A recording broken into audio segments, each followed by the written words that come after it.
삼겹살이 평양에서부터 평양냉면을 가져왔는데 대한민국에 불어닥친 냉면 열풍. 그런데 냉면만 있는 게 아니다. 비주얼도 맛도 최고. 북한 음식의 세계로 푹 빠져볼까요?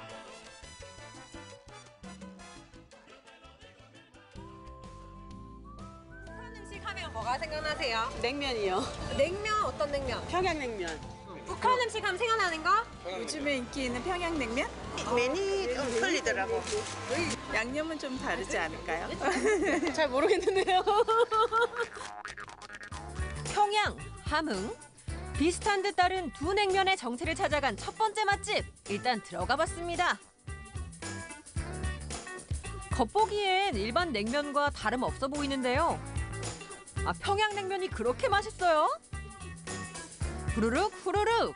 함흥 하나, 평양 하나 나왔습니다. 마산에서 이 평양냉면 먹으러 여기 부산까지 왔어요. 대통령이 왜 김정은 그하고 평양식 냉면이 많이 올라갔잖아요. 그러니까 그에 따라서 또 한 번 더 먹게 되고. 네. 아니 맛있는 건 다 알죠. 그러니까 평양냉면이랑 함흥냉면 무슨 차이예요?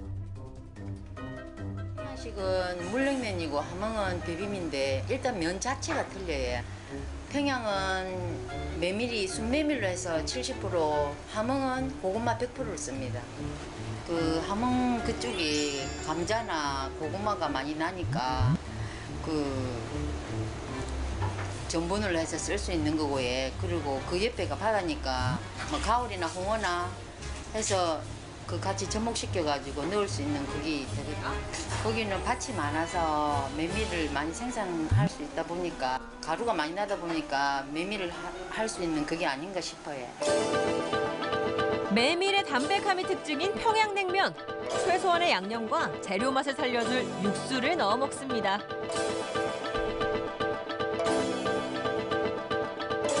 감자, 고구마로 만든 국수로 쫄깃한 맛이 특징인 함흥냉면. 바다와 인접해 홍어와 가오리를 구하기 쉬운 함경도의 특징을 보이는데요. 매운 양념의 비빔면을 이들과 함께 먹는 게 특징입니다.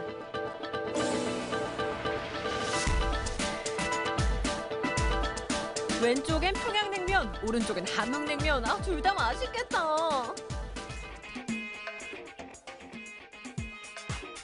침이 꼴깍 넘어가는데요. 평양냉면, 함흥냉면. 아니 맛이 어떤지 얘기 좀 해주세요. 저는 그 밀면보다는 평양냉면 자체 슴슴하고 깊은 맛이 나는 그 시원한 육수 맛, 그리고 메밀 향이 많은 메밀 향이 올라오는 그런 면을 좋아하기 때문에 평양냉면을 좋아하고 자주 옵니다. 대통령님하고 두 분이 그렇게 냉면을 잡순다고 싸도 우리도 냉면을 원래 좋아하니까 하도 맛있다고 싸서 여기 와서 먹어보니까 정말 면이 부드럽고 너무 맛있습니다. 다른 우리 일반적인 냉면은 여기에다가 왜 다대기 같은 거 넣잖아요. 그걸 안 넣고 먹으면 식초 뭐 이런 거 안 겉들여도 정말 시원하다. 깔끔해. 북한 사람들 뭐 잘 먹네. 먹을 줄 아네. 그렇죠. 그래 날씨가 조금 후덥지근하면 평양식, 오늘같이 바람이 불고 조금 이럴 때는 함흥식이 좀 사람 열을 좀 살짝 올려주고 평양식이 열을 좀 살짝 낮춰주고 하니까 더 맛있죠. 날씨에 따라 골라 먹는 재미까지 있는 북한 냉면. 알고 먹으니까 더 맛있네요. 다음 북한 요리는 뭡니까? 알겠습니다. 네. 방금 뭐 시키신 거예요? 예, 저 어복쟁반 주문했습니다. 이제 한번 따라가 보실래요? 이게 바로 어복쟁반입니다. 어복쟁반에는 양지, 차돌 같은 다양한 부위의 소고기와 각종 채소들이 들어가는데요. 거기에 소고기의 비린내를 잡아주는 돼지와 닭고기를 넣어서 고아낸 육수를 부어줍니다. 북한식 전골 요리 어복쟁반 완성! 어복쟁반의 유래는요, 저기 공중 음식이었는데요. 그 일반인에 퍼지는 평안도 향토 음식으로서 한 분이 드시는 음식이 아니고 여러 분이 나눈 음식이기 때문에 약간 고가의 음식이고 고기의 오복이란 부분, 좋은 부분이 많이 들어갑니다. 자, 나왔습니다. 맛있겠다. 어복쟁반은 오랜 옛날 평양지방에서 임금님의 건강을 위해 탄생했는데요. 기름기를 뺀 고기와 각종 야채를 함께 먹을 수 있어서 건강에도 좋습니다.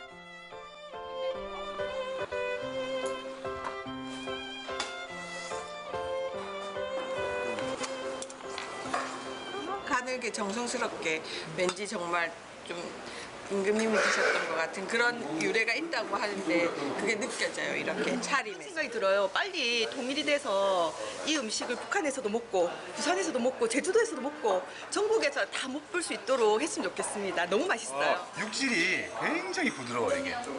고기도 부드럽고 야채가 다양한데 담백합니다. 담백하면서 술 한 잔 먹고 그 다음날 해장할 때는 최고입니다. 이 음식은 통일만 되면은 정말 대박 칠 겁니다. 여보, 우리 원산에도 맛보러 갑시다. 그러지. 시장 안 작은 골목, 365일 사람들로 문전성시를 이룬다는 세 번째 맛집. 사람들의 발길을 사로잡는 음식의 정체. 이건 순대 아닌가요?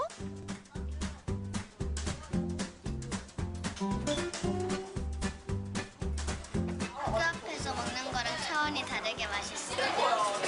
어떻게 이런 맛이 나는지 잘 모르겠어요. 비법인가? 둘이 먹다 하나 죽어도 모르는 순대 맛의 비법 알려주세요. 3대째 지금 내려오고 있는 함경도식 순대입니다. 함경도식 순대라고요? 어떤 특별함이 있을지 찾아보겠습니다. 순대에 당면이 없다? 두 번째 결정적인 단서, 순대에서 소시지 맛이 난다. 캬, 속이 확 풀리는 이 맛의 정체는 더 궁금해졌어요. 순대에 들어갈 재료를 준비 중인 사장님, 좀 특이한데요? 네, 저희 순대는 이제 할머니, 어머님 고향인 함경도식 순대입니다. 저희 할머님하고 어머님은 이제 당면을 안 써요. 당면을 안 쓰고 야채와 옛날에 할머님, 어머님 이북에서 만들어 먹던 거 그걸 그대로 제가 이어받아갖고 함경도식으로 똑같이 만들고 있습니다. 네, 저희 순대는 또 하나를 만들더라도 좀 특별하게 만들어요. 무슨 항아리죠? 된장이 담겨 있는 걸 보아하니 아하, 장독대. 아니 이게 뭔가요? 돼지고기인데 이제 순대 들어가는 속 재료 중에 하나입니다. 하나인데 이제 이렇게 된장에 이어놓으면 돼지 잡내를 없애고 이제 순대 속 재료로 사용하고 있는데 이제 여기 이제 들어간 건 보통 보면 이제 우리 양배추, 찹쌀 좀 채소 종류가 많이 들어갑니다. 고래가 맛을 내갖고 저희만의 독특한 함경도 원산 어머님 고향 순대가 나오는 거죠. 신선한 채소들 속에 선지를 넣어서 손맛으로 비벼주면 완성! 만들어진 순대를 푹 쪄주면 씹는 맛이 일품인 함경도 순대 짜잔!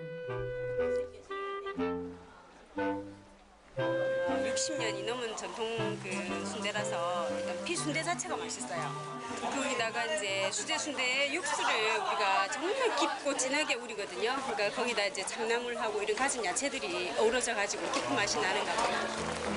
함경도 순대를 더욱 맛있게 먹는 또 한 가지 방법. 사골 육수에 순대를 푹 끓여 먹는 순대 전골입니다. 순대 하나로 이렇게 행복해질 수가 있는 건가요? 아니 먹지만 말고 맛이 어떤지 좀 알려주세요. 그냥 진한 거, 순대 맛이 진한 거 같은 느낌. 되게 고소해서 쫄깃하고 다들 참 맛있게 먹을 수 있을 것 같아요. 아주 잘게가 아니고 좀 터프하게 다져져 있어요. 거기다가 좀 북한식 특징인 당면이나 면이 안 들어가고 쌀이나 찹쌀이 들어가고 입맛이 이렇게 고소하면서 참 윤기 있는 맛이 좀 나요. 다른 듯 비슷한 북한의 음식들. 하루빨리 통일이 돼서 함께 음식을 나눠 먹을 날을 기대해 봅니다.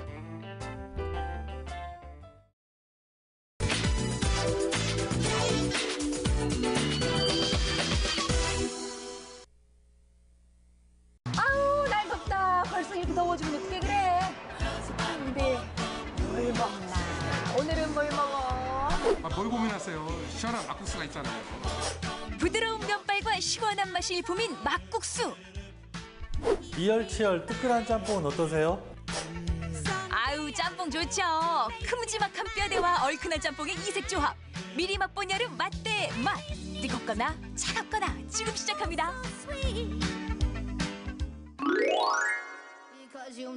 막국수 맛집이라는 소문을 듣고 찾아갔는데 여기가 휴게소네요.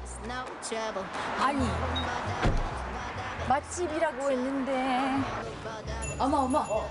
어서 오세요. 말씀 좀 여쭤볼게요. 네네. 맛집이라고 검색해서 여기까지 오긴 했는데요. 어머, 휴게소라니요. 아, 여기가 맞아요? 잘 찾아오셨어요. 여기 점심때 손님들 많아요. 휴게소의 맛집이라 조금 의외긴 하죠. 그런데 말이에요. 조금 이른 시간인데도 식당 안에 빈자리가 안 보입니다. 막국수 맛에 반해서 일부러 찾아오는 곳이래요, 글쎄. 어머, 그 젓가락질하는 그 모습만 봐도 입술이 덩달아 춤을 추는 것 같아요. 네. 그 맛이 어때요? 이게 먹으면 먹을수록 정말 입에 땡기고. 네. 세종 저쪽에 사는데 일부러 먹으러 와요. 겨울에도 계속 와요. 때없이 와요. 엄지손가락이 그냥 저절로 올라와요. 야. 너무 맛있어가지고. 네네네. 자, 막국수 그릇 좀 보세요. 무슨 세숫대야만 한데요. 야, 양이 어마어마. 모든 면 요리는 국물이 중요하잖아요. 캬, 이 들이키는 순간. 맛있어. 오. 막 만들어 막 먹는 국수라고 해서 막국수라는데 면발도 쫄깃하고요. 정말 젓가락을 부르는 그런 맛이더라고요. 아우, 이 맛을 정말 한 그릇을 다 비워내고 국물도 그냥 싹 비워내야 되는 그런 맛이더라고요. 면은 그때그때 반죽이 있어요. 저희가 바로 뽑아서 생면을 써갖고 바로 나가고요. 이 집 메밀 면발의 비밀. 주문과 동시에 바로 저렇게 반죽이 들어간다는 건데요. 메밀은 쉽게 상하기 때문에 반죽을 미리 잘 안 해놓습니다. 네.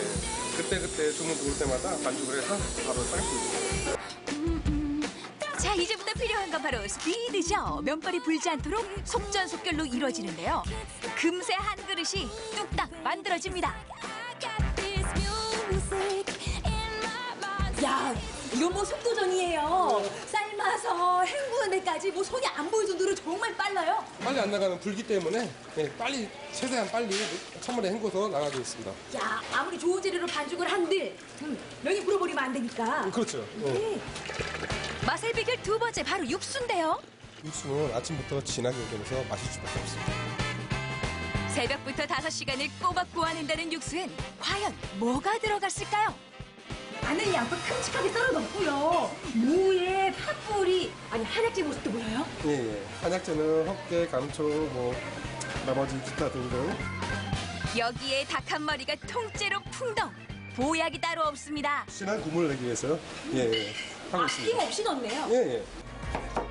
김장철도 아닌데 웬 무가 이렇게 많냐고요? 바로 막국수의 맛의 비밀. 세 번째는 동치미입니다. 열흘에 한 번씩 이렇게 동치미를 담근대요. 요래가 지금 얼마나 돼요? 한 보름? 그래 이제 보름 동안 둬도 이제 여기서 하얀 꽃이 일어나면은 그때는 이제 숙성이 된 거지. 네. 하얗게 아우. 모든 게. 그러면 이제 그때가 맛있는 냄새 다 된 거지. 나지. 네. 맛있는 냄새 확 나지 뭐. 그러게. 이제 동심이 익은 냄새. 그러게. 사계절 내내 똑같은 동치미 맛을 내는 어머니의 손맛도 특급 비법 중에 하나인데요. 잘 익은 동치미 톡 쏘는 그 맛. 아유, 말 다 익죠 뭐. 아우, 이거지. 이 하나만 있어도 여름 나겠어요. 아우, 좋다. 조미료 하나 넣지 않고 어떻게 이름 맛을 내나 몰라요. 그냥 참요 상태 요 맛만 내는 거예요. 뭐 아무것도 안 넣고. 살얼음 동동 띄운 동치미 육수에 막국수 한 그릇 후루룩 말아 먹으면 더위쯤이야 뭐 우습죠. 만드는 모습까지 지켜보고 나니까요. 아, 이래서 이 맛이 나는구나 싶어요. 메밀국수 생각나면 언제든지 들리세요. 이성으로 맛있게 만들겠습니다. 미리 맛본 여름, 이번엔 so hot. 짬뽕의 진수를 만나러 세종시로 갑니다. 항상 거의 한 30분씩 기다리고. 30분 기다리는 건 예사. 이 맛을 위해서라면 긴긴 기다림쯤이야. 아니 그런데 짬뽕집에서 다들 뼈다귀 한 대씩을 뜯고 있어요. 짬뽕집으로 알고 왔는데 뼈다귀 해장국이 있더라. 짬뽕과 뼈 해장국의 만남. 아니 제가 눈을 한참을 비볐어요. 제 네. 눈이 맞나? 네. 아니 이거는 짬뽕이야, 감자탕이야. 네. 짬뽕에 해물도 좋은데 이게 더 잘 어울리는 게 돼지고기예요. 짬뽕하고 이 돼지 뼈하고 엄청 잘 어울려요. 정말요? 네. 영양가도 그렇고 드시기에도 그렇고 모든 면에서 다 잘 어울려요. 이 집 짬뽕 육수엔 돼지뼈와 소뼈가 함께 들어가는데요. 돼지뼈 같은 경우는 국물이 진하게 이제 우러나오는 반면에 감칠맛은 약간 떨어져요. 근데 소는 이제 구수하면서도 그 감칠맛이 싹 올라와요. 우선 팔팔 끓여 핏기부터 제거하고요. 본격적으로 육수 내는 작업에 돌입합니다. 제가 쓰는 육수에 딱 한 가지가 빠진 게 있어요. 시원한 맛인데 그 뼈에는 시원한 맛이 없잖아요. 그래서 재료를 찾다가 선택하게 된 게 이 민물새우입니다. 시원한 국물 맛의 포인트는 바로 저 민물새우인데요. 여기에 매콤한 맛을 더해주는 고추씨를 넣어서 12시간을 푹 끓여주면 짬뽕 육수가 완성됩니다. 아주 뽀얗게 우러났죠. 수많은 밀당 중에 육수와 불의 밀당, 여러분 들어보셨어요? 육수를 뭐 이렇게 오래 끓인다고 맛있는 것도 아니고 조금 끓인다고 맛있는 게 아니에요. 네. 불 조절을 잘해야 돼요.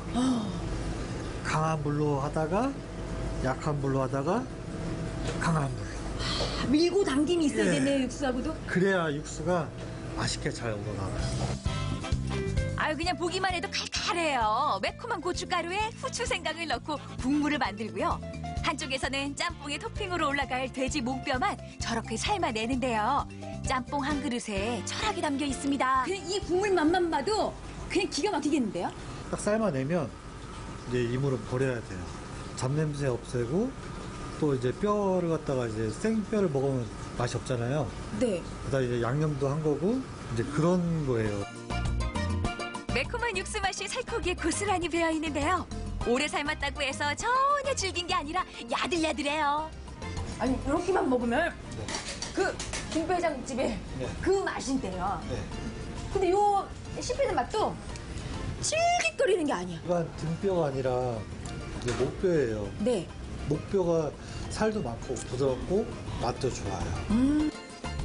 자, 이제부터 짬뽕 본연의 단계로 들어갑니다. 해물 볶고 채소 볶고 여기에 불맛까지 넣어주면 줄을 서서 먹는다는 짬뽕 국물이 탄생을 합니다.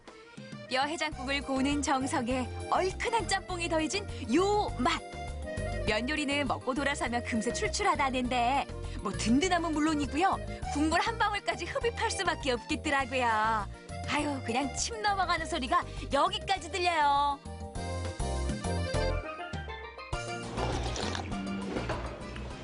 식사 대용은 엄청 좋은 것 같고 이게 국물이 고기가 우러나서 나온 것 같아서 네. 정말 좋고요. 갈비가 들어있으니까 뜯는 맛도 있고 이 정도 맛이라면 한 번쯤 와서 먹어볼만 하지 않을까요? 짬뽕집에서 씹고 뜯고 맛보고 즐길 줄 어떻게 알았겠어요. 특히나 면발에 찹쌀가루가 들어가서 불지도 않고 쫄깃하더라고요. 어머, 그 오래 구워서 그런지 구수한 맛? 칼칼함에? 아니, 이 짬뽕은 오미자 짬뽕이라고 해야 되는 거 아니에요? 도대체 몇 가지 맛이 이 혀끝에서 다 느껴지는지. 한 손에는 뜯는 맛, 한 손으로는 면 치는 맛. 양손과 입이 쉴 새가 없습니다. 잘 먹었다는 소리가 저절로 나오는 그런 맛이네요.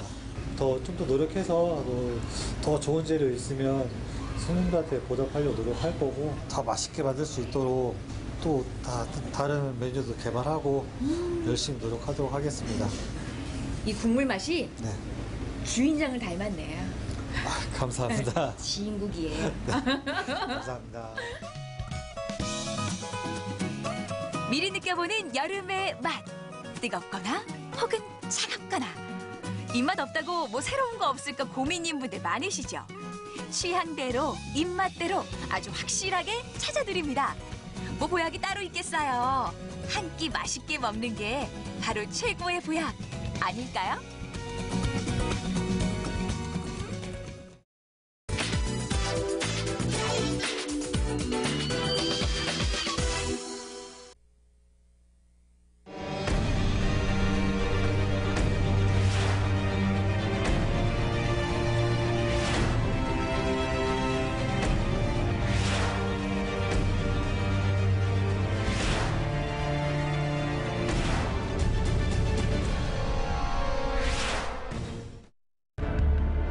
이미 세계적인 환경 문제로 대두된 북극 빙하의 해빙은 지리적으로 아주 멀리 떨어져 있는 아시아 쌀 농사 지역에 매우 다양한 방식으로 악영향을 미치고 있습니다. 해수면의 상승으로 인해서 메콩강 하구의 바닷물이 벼농사 지역에 밀고 들어와 침수 피해를 입는다는 것입니다. 베트남 기상수력환경연구소에 따르면 해수면이 1m까지 올라오면 전체 삼각주 평야의 약 40% 정도가 침수 피해를 입을 것으로 예측한다고 합니다. 베트남뿐만 아니라 물 부족 때문에 쌀 감산이 진행되는 태국, 고온 현상과 인구 증가로 쌀 부족 위험에 직면한 인도 등 아시아 쌀 수출 대국은 이미 쌀 공급 한계에 다다르고 있습니다. 실제로 지난 2008년 가뭄으로 국제 곡물 공급이 급감하고 식량 수급에 문제가 생기자 필리핀 등 일부 국가에서는 쌀 가격이 폭등하고 쌀이 부족해져서 시민들이 정부의 쌀 배급을 요구하는 과격 시위가 발생하기도 했습니다. 필리핀은 예전에 쌀이 과잉 생산돼가지고 전 세계에 수출하던 나라예요. 그런데 이 정책 당국에서 쌀의 필요성에 대해서 그렇게 풍부하니까 거기에 전혀 투자도 하지 않았고, 그리고 그 쌀 경지를 계속 줄여나갔어요. 그랬는데 2008년도에 식량 대란이 일어나니까 쌀값이 2배, 심한 경우에 3배 올랐거든요. 필리핀에 쌀이 모자라게 된 거예요. 근데 한국의 경우는 지금 우리가 별 어려움 없이 살고 있지만 실제로는 우리 식량의 4분의 3을 곡물을 수입하는 나라잖아요.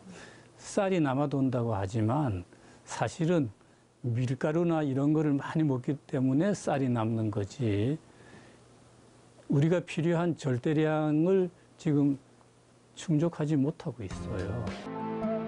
속살을 드러낸 바닥이 바싹 말라 갈라져 있습니다.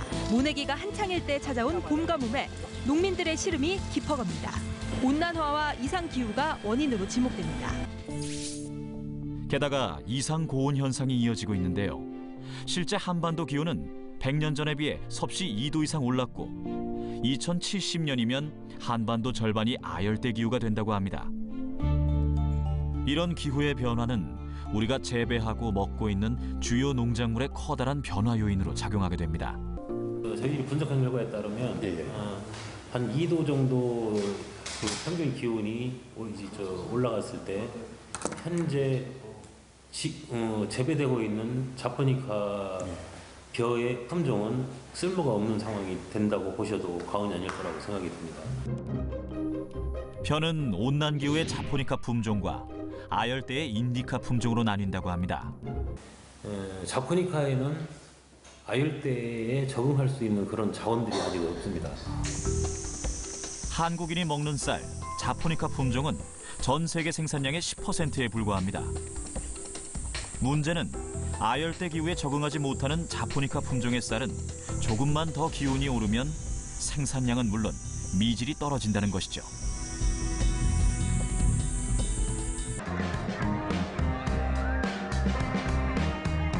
필리핀은 산업화를 진행하면서 쌀 농사를 포기했던 국가입니다. 그러나 과거 필리핀은 한국의 쌀이 부족했던 시절 우리에게 무상으로 쌀을 지원해 줄 정도로 농업 대국이었습니다.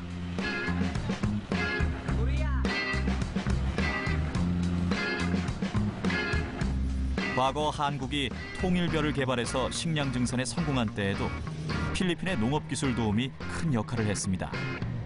그만큼 농업 기술도 뛰어나고 산모작 벼농사를 짓던 필리핀이 한순간에 쌀 부족 국가로 전락한 것입니다. The production of rice in the Philippines has been reduced because of more lands are now converted to industrialization and housing.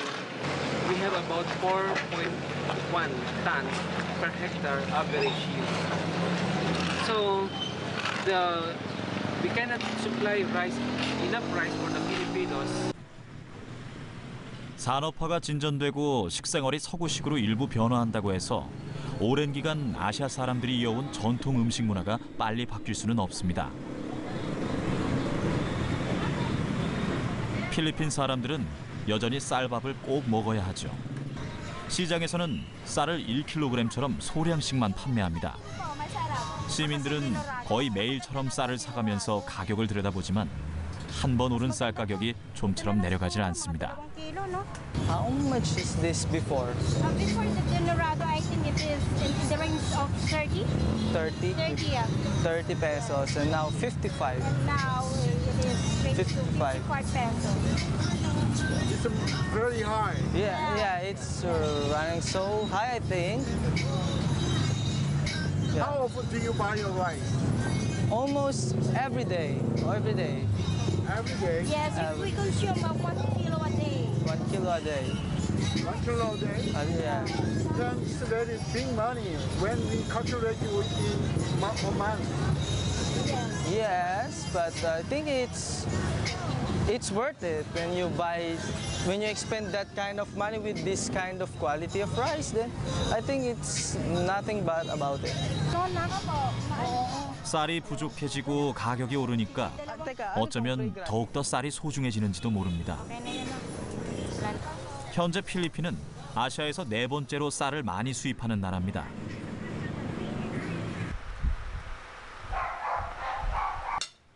물론 필리핀 사람들의 식탁에는 밥 말고도 다른 맛있고 풍요로운 메뉴들이 가득합니다. 하지만 만약 쌀밥이 없다면 얼마나 실망스러울까요? Rice here in the Philippines, that's life. Sometimes we don't have anything partnered with it. We just put some salt and it's already a meal for us. Here in the Philippines, poor people can only live by rice only. Just by putting salt and it's already a meal for them. 농업 대국에서 쌀 부족 국가가 된 필리핀. 아마도 이 상황은 아시아인 모두가 깊이 생각해봐야 할 문제가 아닐까요?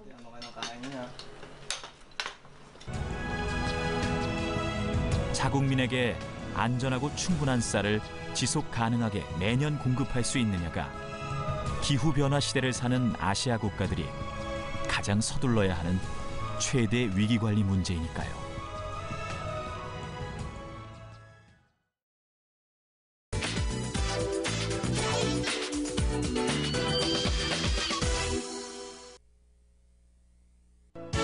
박물관 속 깊이 잠들어 있던 유물들이 살아 움직이는 독특한 박물관.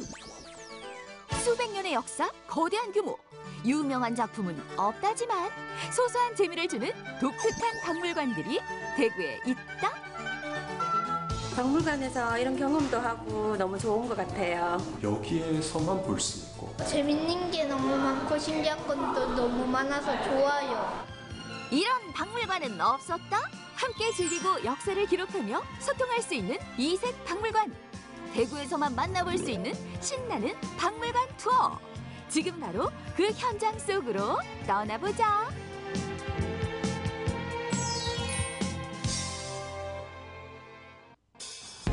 대구에서 떠나는 이색 박물관 투어. 그 첫 번째는 대구를 대표하는 어떤 것이 전시돼 있다고 하는데 보이는 것은 멋쟁이 마네킹들 뿐. 이곳은 국내 유일의 섬유종합박물관입니다. 전국적으로 유명한 섬유의 도시 대구. 아시아의 밀라노로 불릴 만큼 섬유 재직뿐만 아니라 염색, 가공, 봉제, 유통 등 섬유 산업의 모든 것이 다 가능한 몇 안 되는 도시 중 하나라고. 한 시절을 풍미했던 섬유 기계들이 박물관 한켠에 전시돼 있다. 1960년대 중반 이후로 합성 섬유를 중심으로 하는 섬유가 발전이 되기 시작을 했습니다. 그게 큰 역할을 했던 것이 바로 나일론 섬유 기업들도 있었겠지만 섬유 시장의 역할도 굉장히 컸습니다. 전국에서 합성 섬유 나일론을 구하기 위해서 섬유 시장으로 모여들었고요. 전국에 제일 가는 원단 시장으로서의 역할을 크게 하게 됩니다. 그 이후로 섬유 도시의 명분을 1980년대 후반까지 가지게 됩니다. 섬유와 뗄래야 뗄 수 없는 패션. 이곳에선 시대별로 유행하며 인기를 끌었던 의상들이 모여 있는데 60년대 선풍적인 인기를 끌었던 미니 스커트와 지금까지도 사랑받는 힙합 패션까지 패션 변천사가 한눈에 쏙쏙. 대구가 패션 도시다 보니까 이제 여러 가지 패션에 관한 그런 모습들을 볼 수 있어서 좋았고 1910년부터 현재까지 패션의 흐름을 한눈에 볼 수 있어서 재밌었습니다. 우리 엄마가 입었던 옛날에 입었던 벨벳 옷도 여기서 실제로 볼 수 있었고요. 낙하선으로 만든 옷도 참 특이했습니다. 시대가 흐르며 섬유 옷에 미래 산업이 더해지기도 하고 먼 훗날엔 섬유로 옷뿐만 아니라 다양한 물건들이 만들어질 수 있다는데 이것은 탄소 섬유로 만든 자동차 보닛입니다. 그래서 기존의 강철을 대신하는 섬유로 만들어진 자동차를 우리가 곧 타게 될 것입니다. 섬유 박물관답게 원단을 이용한 체험 활동도 활발한데 오늘의 자투리 재료는 바로 넥타이. 철진한 넥타이들로 뭘 만들까? 오늘은 넥타이 이용해서 예쁜 머리핀 만들 거예요. 나비 넥타이 만들 거예요.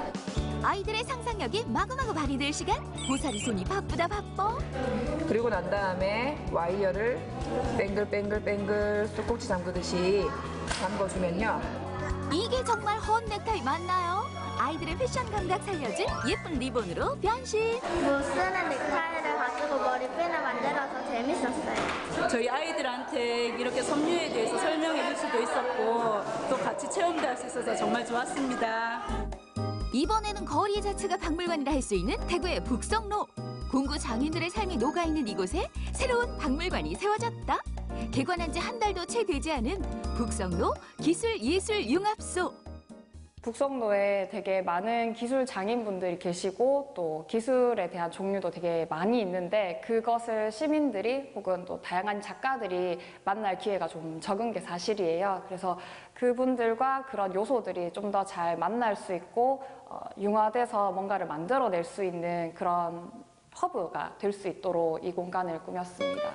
가장 공들여 준비했다는 이곳은 북성로에서 평생 함석공으로 살아온 이두경 장인의 작업실을 그대로 옮겨온 장인의 방.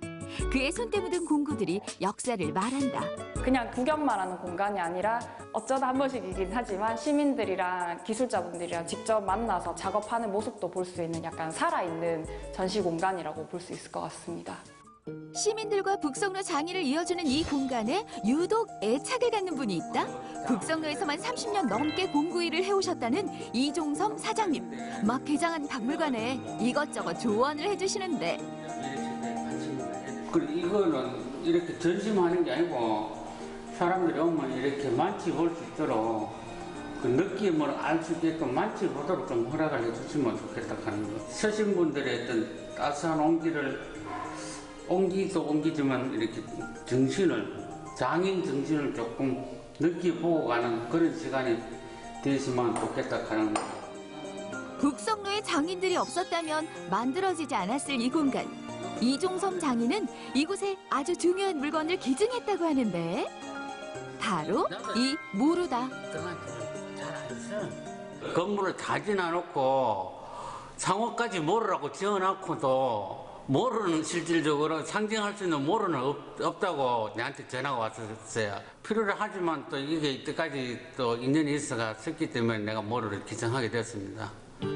가게에서 나던 망치 소리와 거리를 찾는 사람들의 발소리로 항상 북적하던 옛 북성로. 그 기록을 전시했던 옛 공구박물관이 문을 닫게 되면서 그곳에 수집되고 기증됐던 물건들을 지금의 장소로 옮겨 전시하게 됐던 것. 장인들이 쓰는 공구와 그들이 직접 만든 작품들로 2층을 꽉 채워 장인들의 숨결이 깃든 장소로 재탄생됐다.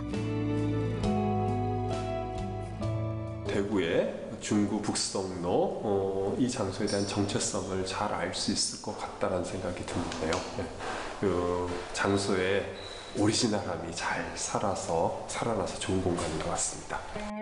시민들과 공구의 거리를 좁히기 위해 모루에서는 다양한 활동도 이루어진다는데 공구 체험과 거리 투어로 북성로의 아이덴티티를 살리며 꾸준한 활동이 이어진다고 한다. 시민들과 기술자 그리고 북성로의 다양한 기술들을 좀 더 쉽게 만날 수 있는 전시 공간이자 워크숍 공간으로 운영을 해나갈 예정입니다. 아주 특별하다는 마지막 박물관. 아니 그래도 그렇지 여긴 음식점이잖아요. 박물관이 여기 있다고요? 네, 박물관 맞아요. 근데 레스토랑도 하지면은 저쪽 옆 건물로 가면은 이색적인 작품들도 되게 많이 전시되어 있어요. 레스토랑에 진짜 박물관이 있다? 어서오세요. 안녕하세요. 우와, 아니가 이거 봐. 우와. 들어오자마자 입이 떡 벌어지는 이곳엔 다양한 캐릭터 피규어들이 가득 영화 속 한 장면으로 뛰어들어온 것 같은 느낌? 네, 이곳은 영화 속 주인공들을 직접 만나볼 수 있는 이색 박물관이고요. 제가 19년 동안 모은 피규어와 또 영화 소품을 전시해둔 공간이기도 합니다. 사장님의 피규어 사랑으로 인해 만들어진 박물관에는 인기 있는 영화 캐릭터들에서부터 추억을 되살리는 캐릭터들까지 눈길 사로잡는 피규어들의 향연이 펼쳐진다. 가족들과 같이 밥 먹으러 왔는데 위에 이렇게 이색적인 공간이 있다는 게 너무 놀랍고요. 여기 영화에서 보던 캐릭터들이 여기 다 있어가지고 되게 신기하기도 하고 그게 또 표현이 너무 잘 돼 있어서 하여튼 신기하고 되게 재밌는 것 같아요. 디테일에 살고 디테일에 목숨 거는 피규어들. 작아도 디테일은 살아있다는 것. 그런데 눈에 띄는 스타워즈 캐릭터들. 제가 영화 스타워즈를 보고 피규어를 모으기 시작했기 때문에 아무래도 스타워즈 물량이 가장 많고요. 모으다 보니까 약 4, 5천 정도 수집을 했는데 그중에 40%, 약 2천 점 가까이가 스타워즈 제품입니다. 그리고 가장 비싼 제품도 스타워즈 제품이기도 하고요. 시가 5천만 원을 호가하는 피규어에서부터 찾아내기까지 3, 4년은 기본? 구하기 별따기라는 한정판 피규어에 직접 주문한 특별 제작 피규어까지? 쉽게 볼 수 없는 피규어들. 여러분 어서 모이세요. 모두 다 지금 눈으로 저장하세요. 제가 좋아하는 슈퍼맨, 어벤져스 실컷 볼 수 있어서 좋아요. 어릴 적 추억이 새록새록 떠오른 것 같아가지고 기분이 좋습니다. 피규어라는 것 자체가 애들 장난감이나 뭐 이런 종류라고만 생각했는데 또 이 디테일이나 이런 모든 이 퀄리티 이런 부분에서 상당히 놀랐습니다. 영화를 보는 것에 그치지 않고 그 감동을 나누고 싶었다는 사장님. 어른들에게는 추억을, 아이들에게는 소중한 꿈을 키워주고 있다. 각박한 삶 속에서 지친 도시인들이나 또 가족, 연인들이 오셔서 어렸을 적의 동심도 찾고 아이들에게는 상상력을 줄 수 있는 그런 도심 속 힐링 공간이 됐으면 좋겠습니다. 대구 도심 곳곳 숨어있는 아주 특별한 박물관들. 그 속에 담겨진 역사와 이야기를 듣고 싶다면 지금 바로 박물관으로 떠나보자.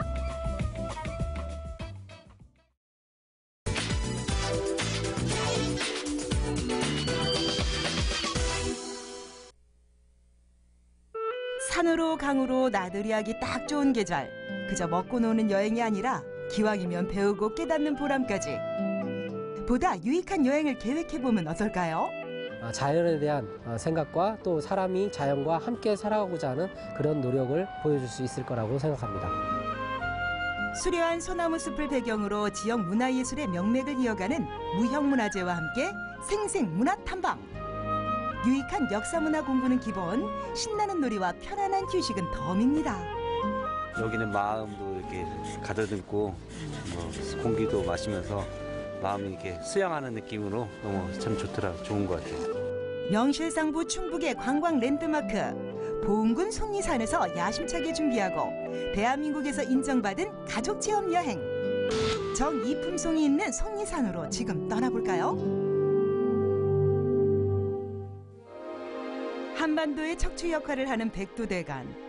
소백산 줄기 중앙에 위치한 속리산은 대한민국 8경 중 하나로 손꼽힐 만큼 명산 중의 명산인데요.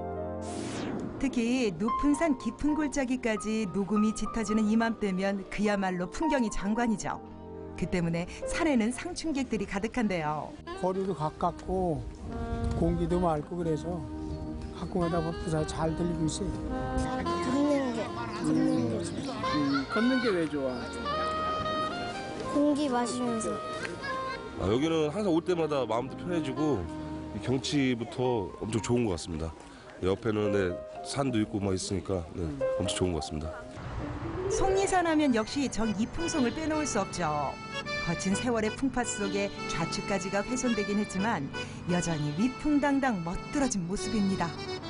정이품송은 천연기념물 103호로 지정된 우리의 문화재입니다. 수령은 600에서 800년 정도 되어 있고요. 세계에서 가장 아름다운 수영을 가지고 있는 소나무라고 해서 천연기념물로 지정이 되고 보호해야 될 나무입니다. 빼어난 자태 자랑하는 만큼 보은 군민의 정이품송 사랑이 대단한데요. 그래서 매년 정이품송을 이름으로 특별한 프로그램도 진행하고 있다네요. 안녕하세요. 작년에 여기 참가한 후배가 좋은 프로그램이라고 해서 아이들이랑 같이 참여하려고 왔습니다. 놀이 한 번도 제대로 본 적이 없었거든요. 여기 속리산 많이 왔는데도. 그래서 어떤 이야기들이 있는지 같이 아이들하고도 들어보고. 속리산에는 이제 천연기념물 이외에도 많은 문화재들이 있는데 그 중에서도 저희들이 이제 그 민족의 나무라고 할 수 있는 소나무를 테마로 해서 그 중에 가장 중요한 정이품송을 일반인들이 사실은 많이 모르고 계시는 경우가 있습니다. 그래서 아주 현대적인 시각에서 새롭게 알려줌으로써 아이들이 평생 잊지 못할 그런 문화재에 대한 사랑을 좀 가리키기 위해서 이 행사를 하고 있습니다. 정이품송은 천연기념물로 지정되어 있는데요. 천연기념물 몇 호일까요? 103호요. 예, 103호입니다.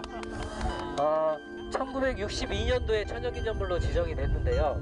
1962년 이전에는 누가 보호를 했을까요, 이게? 바로 임금님이 지켜줬습니다. 어떤 임금이요? 최조요. 자, 최조임금이에요. 정이품송 하면 또 벼슬을 받은 소나무로 유명하죠. 세조의 어가 행렬 시 소나무가 가지를 들어 길을 터주자 이에 감동한 임금이 정이품이라는 벼슬을 하사했다는 건데요. 과연 실제로 있었던 이야기일까요? 이 이야기는요, 이 나무를 보호하기 위해서 이 마을 사람들이 만들어낸 이야기입니다. 그 만들어낸 이 나무를 왜 보호했을까요? 바로 이 나무는 이 마을을 지켜주는 보호수였고 수호나무였기 때문에 이 나무를 보호했어야 했다고 생각합니다. 어찌됐든 저찌됐든 좋습니다. 정이품송과 세조의 인연이 얼마나 깊었는지, 실제 벼슬을 얻고 가정을 꾸렸는지 사실 여부를 가리기보다 지금 이 순간 중요한 건 정이품송을 통해 역사와 문화를 배운다는 거죠. 정이품송 풍계 봤던 이런 내용들은요, 전 사실인 줄 알았거든요. 자세는 몰랐었는데, 그게 아까 스토리텔링을 하시니까 그런 거 많이 배우고 갈 수 있으면 좋을 것 같아요. 우리가 나무가 오래됐다고 해서 600에서 800년 됐다고 해서 천연기념물로 지정이 되고 그런 어떤 의미도 있지만 이 정이품송은 이 나무를 보호하려고 하는 이 마을 사람들의 노력이 있습니다. 자연에 대한 생각과 또 사람이 자연과 함께 살아가고자 하는 그런 노력을 보여줄 수 있을 거라고 생각합니다. 자, 그럼 장소를 조금 이동해 볼까요? 속리산 소나무를 테마로 다양한 숲체험 시설을 갖춘 소령공원인데요. 소나무 홍보관부터 둘러보죠. 자, 이 판넬을 한번 보실래요? 우리나라 한반도 지도가 그려져 있는 지도 한번 보세요.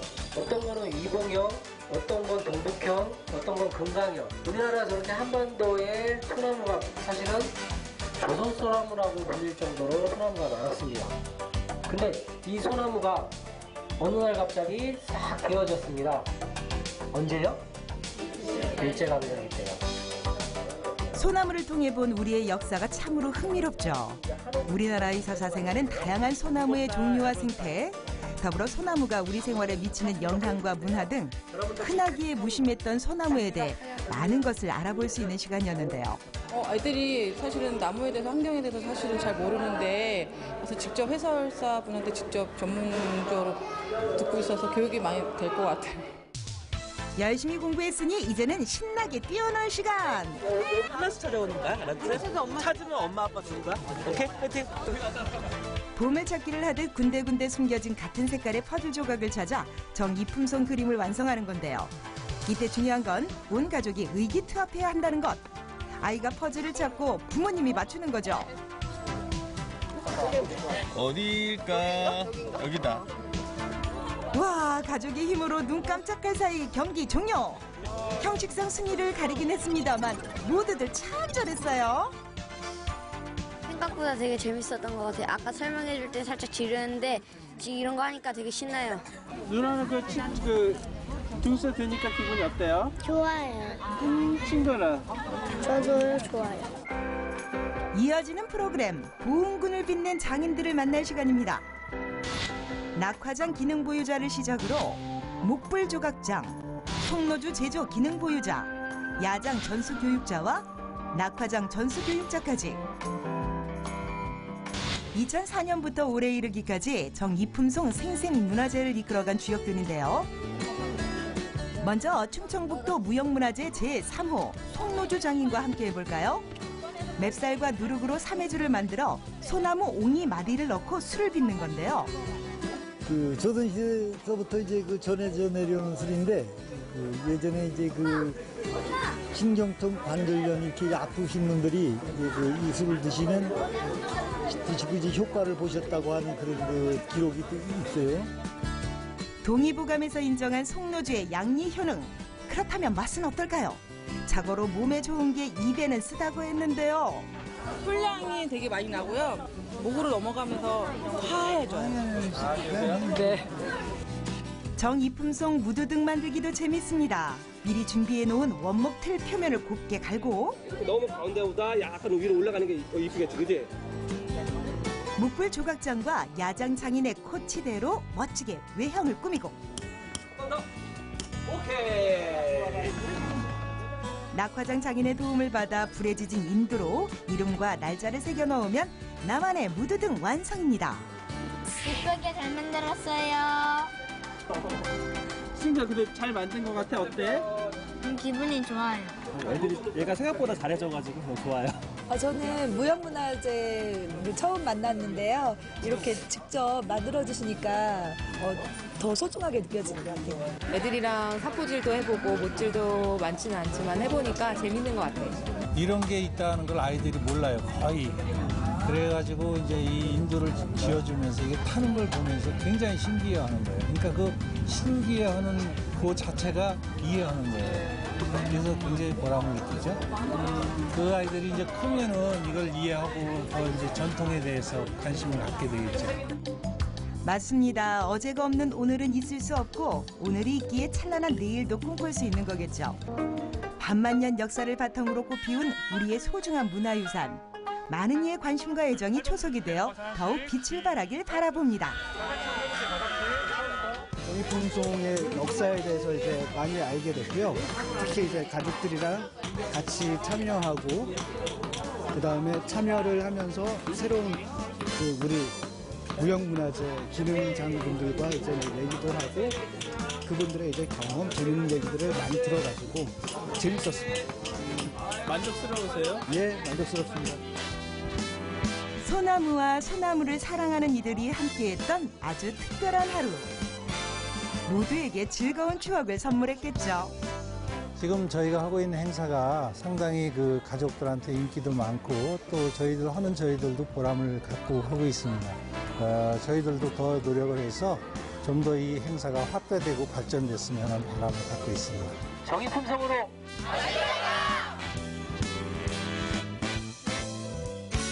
정이품송은 사시사철 푸릅니다. 가족과 함께 속리산 여행 언제나 좋습니다.